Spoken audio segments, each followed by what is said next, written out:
Hello and welcome to another video of mine. This is going to be another kind of video. I did see this going around on YouTube. I did saw this at the channel from Chic Geek. I'm going to link her channel down below and also the video. And it's the video where she ranks her 15 oldest eyeshadow palettes. I really did enjoy watching this video, so I thought I'm going to do the same, but just with my 10 oldest eyeshadow palettes. And yes, that's going to be the video. Let's get right into it. So my oldest eyeshadows I actually depotted, and that's also true for this one. This is an old Miss Lynn eyeshadow palette or eyeshadow trio. And I did depot it. It shadowed obviously. And yes, I did hit pan on all 3 eyeshadows. I am ranking this at my lowest. I think this is also actually my oldest palette I still have. And the only reason why I still have this is because of the middle shade. Because this is a great shade for just one shadow look and for a very subtle look, which I appreciate from time to time. So that's the reason why I still have this. And the 2 other shades I don't really like, especially the light one. And yeah, so this is going to be my last place. This is place 10 for me. Then place number 9 is this sleek palette. It's the Enchanted Forest one. And this is the only palette I didn't depot back when I depotted all my old sleek palettes. So this is what it's looking like. This was never my favorite color story from the beginning. I do love my sleek shaders. Sleek Cosmetics was also one of the first brands I had several eyeshadow palettes from. They were affordable and the quality still to this day I really do enjoy it.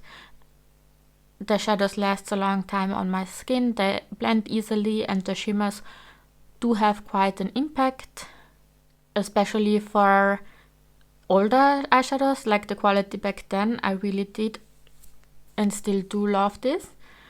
And yes, as I said, this was just never my favorite kind of color story. So I have to say that this is number 9 for me right now. So for number 8, this is my palette where I have all my depotted sleek shadows in here. These are the old palettes I was talking about. There's definitely the Storm palette in here. The Oh My God, no, Oh So Special. And I think, was there an original one? Maybe, possibly. Maybe I'm going to write it down for you if I can find it out still. And yes, these are my oldest. After the Miss Lina eyeshadow trio, these are my oldest shadows in my collection. That's also why I'm ranking these so low, because back then I only had these shadows. So I worked on these. I used them so long, for so many years. They are so old. And I'm just enjoying new shadows and new colors. So I prefer the other palettes over this one, but still I really still like this formula.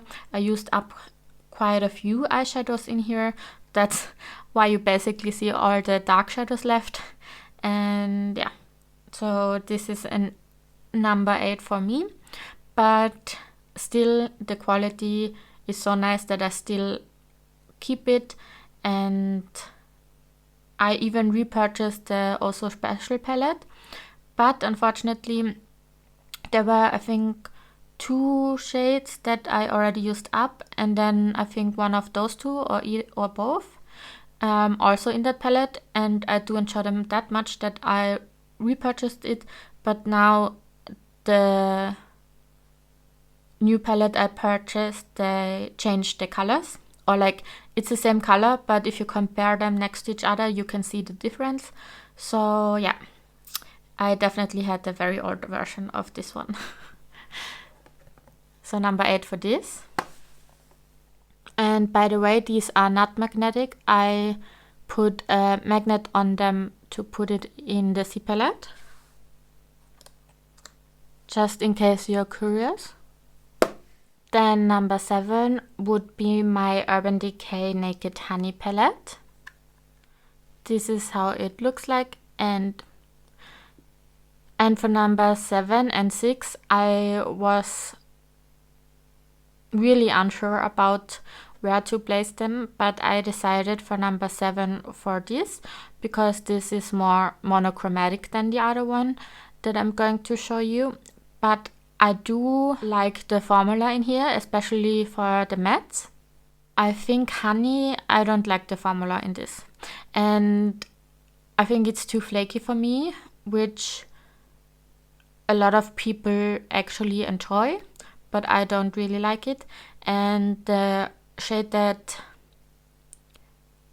surprised me the most in this would have been Queen, because this is a very, very stunning shade. I don't know, it doesn't come out that special or anything, but on my eyes I really, really do like this one. But yes, this is also my first Urban Decay eyeshadow palette, and I'm happy that I have it in my collection. Number 6 is this Lime Crime Venus XL number 2 palette. And yeah, as I told you, I really debated between this one and the Honey one, which to put first. This one, mostly because the color story, because it's a little bit more diverse, and because I just love green eyeshadows, and this is the most greenish eyeshadow palette I have in my collection, I think. Yeah, I think. I don't like the quality that much. The quality isn't bad, but this is my very, very first high-end eyeshadow palette that I ever bought, and I just expected more of it. Comparing these shadows to the sleek shadows, I don't know, I expected so much more from this when it comes at such a higher price than the sleek shadows. Yeah, I mean, there are stunning shades in here and I do like it, but just for my first high-end eyeshadow palette, I expected more. But nevertheless, as I said, I love my greens, and these two shades, and also this is a stunning inner corner highlight. Sorry, I didn't finish my sentence. These two shades are very, very pretty in my opinion, and this is a very nice inner corner highlight. I'm going to show you this one as well.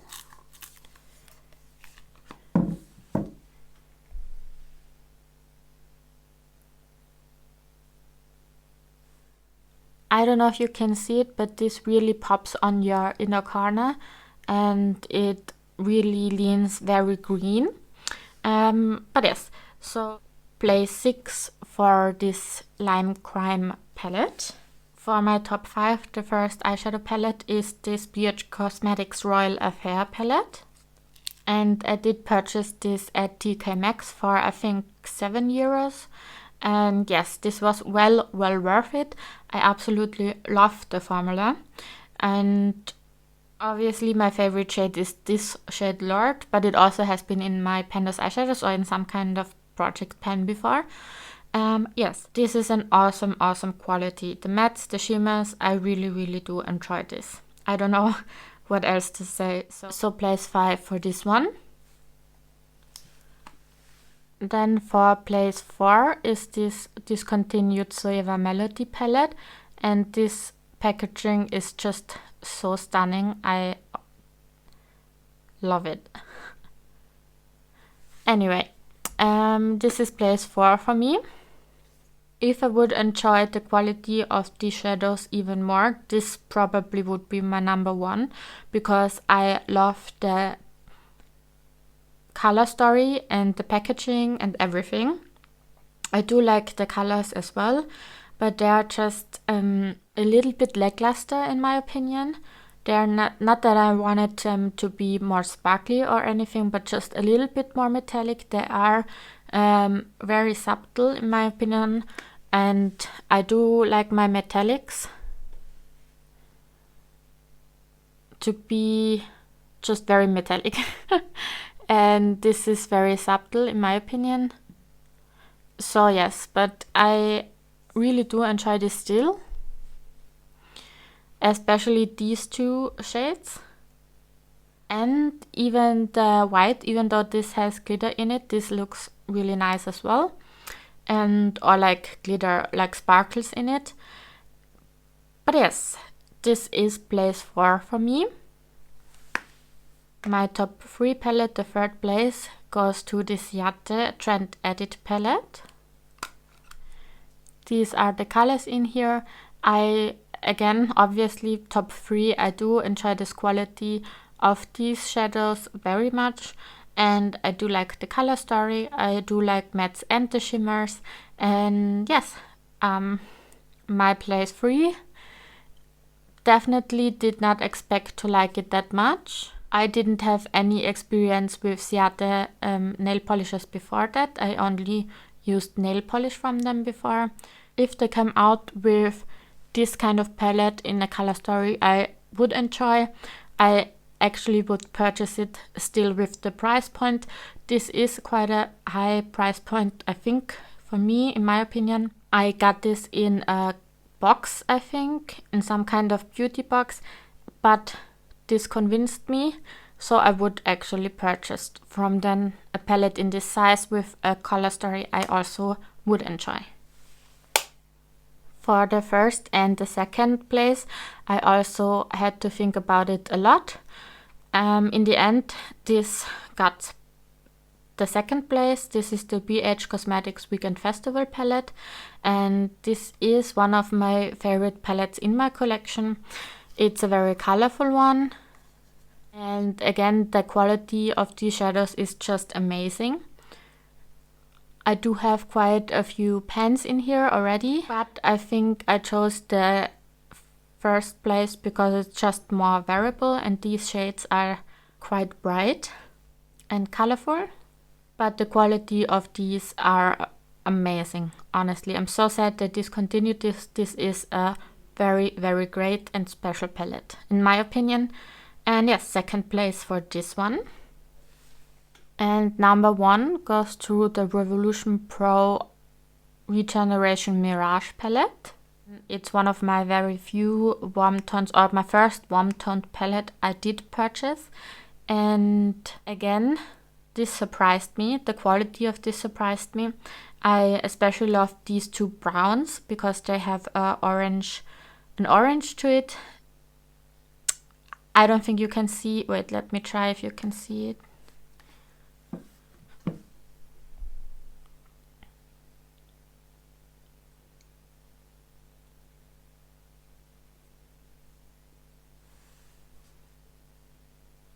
Yeah, these swatches don't do these shades justice. But yes, I absolutely love it. I love orange, I love the reds, these two browns I especially love. And the only shadow I don't like is this Awaken shade. It has glitter in it, and yeah, it doesn't perform very nicely in my opinion. But other than that, I absolutely love this palette. Every time I use it, I enjoy it. I love the looks I can create out of here. And yes, definitely one of my favorite palettes in my collection. And this just goes to show that high-end or higher priced palettes aren't always the palettes that end up being the favorites. So yes, this is number 1. I hope you enjoyed this video. I have to go now, so I have to cut this short, but I hope you enjoyed this video. And yeah, go check out the description box and have a very nice day. Bye!